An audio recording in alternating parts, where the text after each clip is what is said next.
All right, Shalom. First and foremost, giving all praise, glory, and honor that's due to Yahweh Bashim, Yahweh Shai, Bahashim Chapadash. Double honors to the elders and apostles of the great millstone who rule well. Peace and blessing to the hopeful elect. Shalom, Barakatam. And this is a little sad that I even have to speak on this topic, that any man has to really speak about the issue of something as basic and fundamental as order, man. Because of the comments and an emotional rant by the great Captain Tazariak of the ISGPK, you know, I don't study these guys. I don't know what a lot of these guys believe. You know, to be honest, I know that the elders are more familiar with them. You know, with the back and forth, you know, over the years, you know, as a newer brother coming in, I've watched some of it, but I'm not well versed on what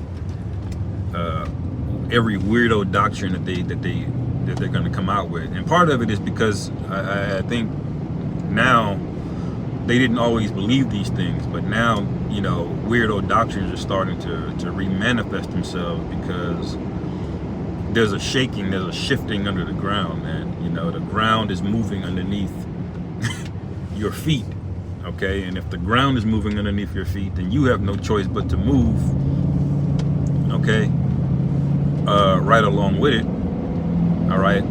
Save Yahweh Bashim, Yahweh Shai, man, all right? And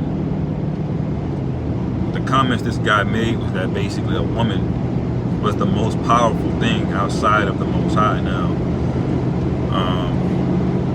this guy has just completely ignored Yahweh Shai. He's completely ignored, you know, what the Apostle Paul wrote about order, all right, the head of the church, which is outlined, all right, in Corinthians, and I believe it's in Ephesians as well, all right. It's the Most High, it's Yahweh Shai, right? Then it's the man, then it's the woman, then the children, all right? And that is that way for a reason, you know. And it's, as much as we get on women sometimes because of their behavior in this society, you know, ultimately women are a very beautiful creature, man. They're a great inheritance to have for a righteous man, you know.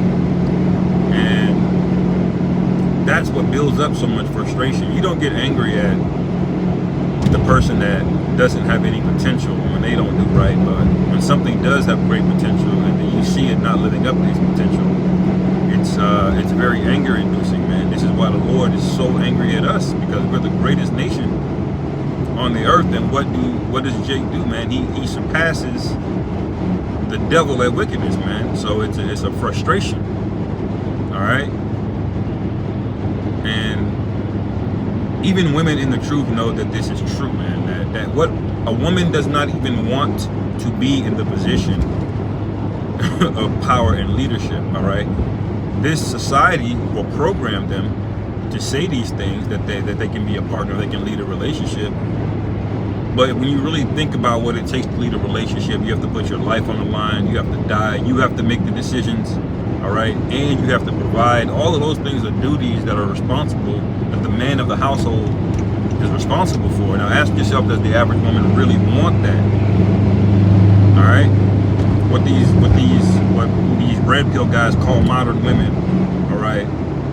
What they basically brought out is women only want the good parts about being a man. They like being in charge, but they don't want the accountability and the responsibility, all right? And so when you really look at this thing honestly, man, and there's plenty of scriptures about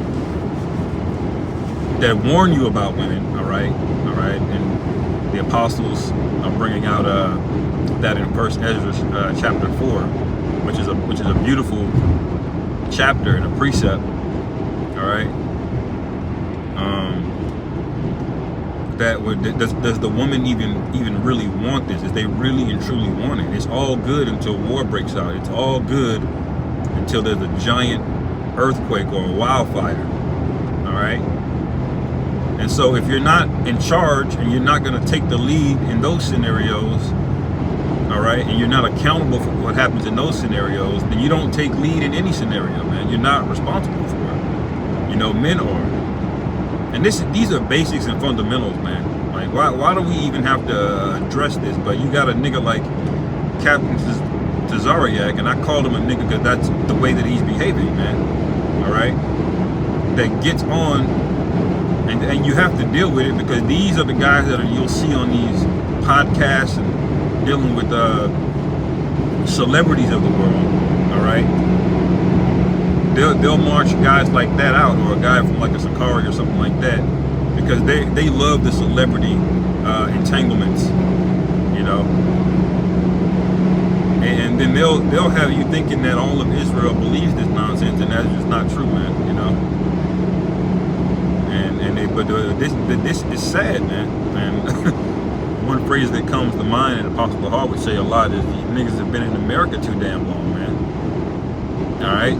They are emotional about the Deuteronomy 22 thing, and from what I'm piecing together in the history, brothers that may watch or know, that are watching this that may know, I don't remember fully, but I believe that's one of the reasons Captain Tazariak had issue with Great Millstone, because he was learning from the apostles at one point. All right, was the harshness. All right, but it really is just harsh to us in this society, you know, because men are weak. Of Deuteronomy 22 and various other scriptures that they're not pleasant, but the law is there for a reason, man. You know, it's nothing to get emotional about. All right, and so it'll be one thing that they get hung up on, and all of a sudden, you know, they go off and make up a bunch of other shit, man. All right, so you went from having issue with Deuteronomy 22 all the way over to saying a woman is the second most powerful thing outside of the Most High. That is absurd, man.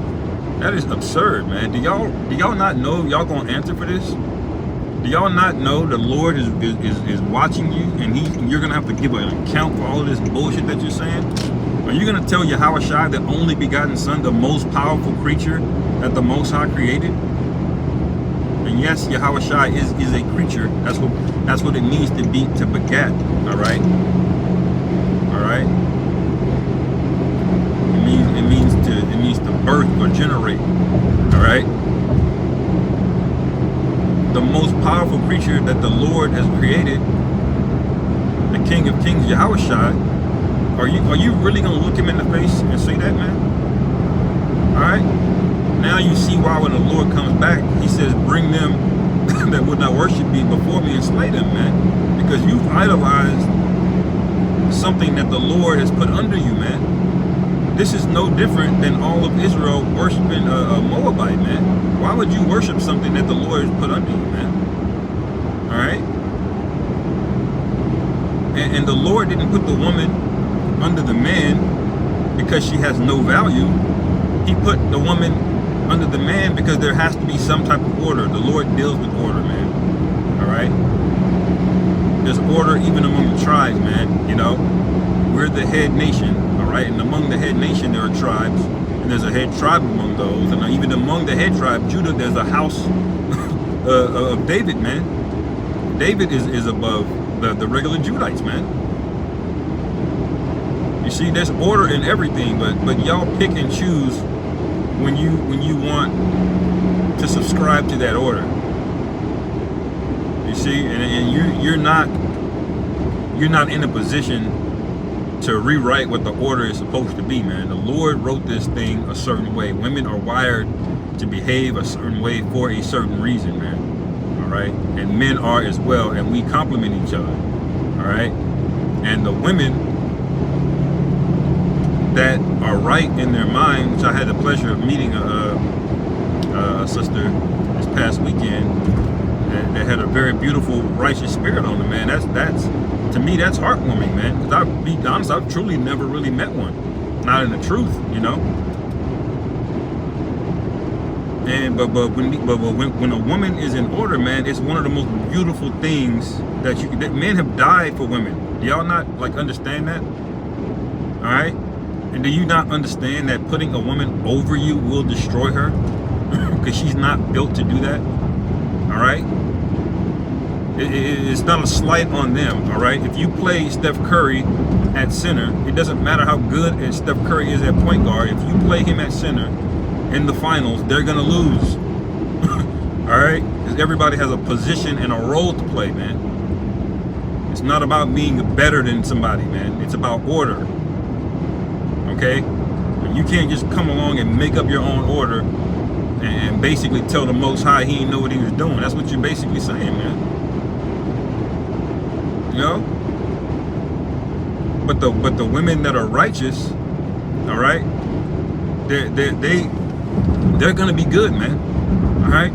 They're gonna find a man, and these women could very well right now be wilding the fuck out, for all I know. But the women that the Most High is gonna choose to save, they're going to get in order. And when the Lord saves them, you're not gonna see them above a man. They're gonna see them following a man. All right, women don't even want a man that's gonna follow them. Like that doesn't even turn a woman on, man. What the fuck are y'all talking about, man? Why do we have to address such a stupid, backwards and reprobate doctrine, man? This is out of control, man. All right, and I know women don't really watch me like that, but this is for anybody that's watching, man. Brothers, if you are new in this truth, man, when you learn the basics and the fundamentals, you have to hold on to that, man. All right. Don't start going down a path. Oh, I read this in First Ezra and it says this right here, and then boom, an emotion hits you, and all you have to do is read to the end of the chapter to get further context, man. Speaking about First Ezra, the 4th chapter. Okay? The Lord is going to clean out all of you hyper emotional niggas, man. That's exactly what Tazariak was on, man. He was being hyper emotional, all right? And that's going to get a lot of you killed, okay? The men that are going to be delivered, they're going to be reserved, calm, stoic. The scriptures say wisdom and knowledge, all right? It's the stability of our time. That means the man is going to have a stoic and stable demeanor, not yelling into a camera about how great women are, man. The Lord gonna straight up just kill y'all, man. It ain't no nice way to say it. Because here it is, all hell can break loose at any moment now, and we gotta draw back because a so-called prominent member of the Israelites decided to say something backwards, man, on something fundamental.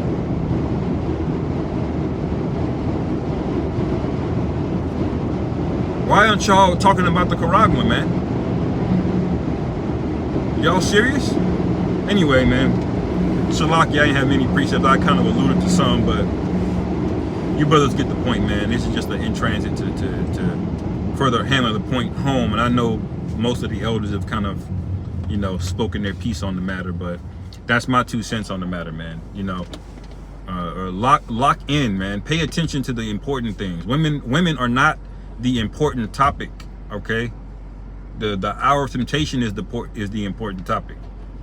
Okay, lock in on that, man, and make sure you wake up every day, and like you check for your keys, you check that the fear of the Lord is in you, man. When you wake up, man, you start your car and you drive, make sure the fear of the Lord is in you, man. That's a priority, man. Not trying to get fucking views by pandering to women that at the end of the day won't respect you for letting them lead. They won't.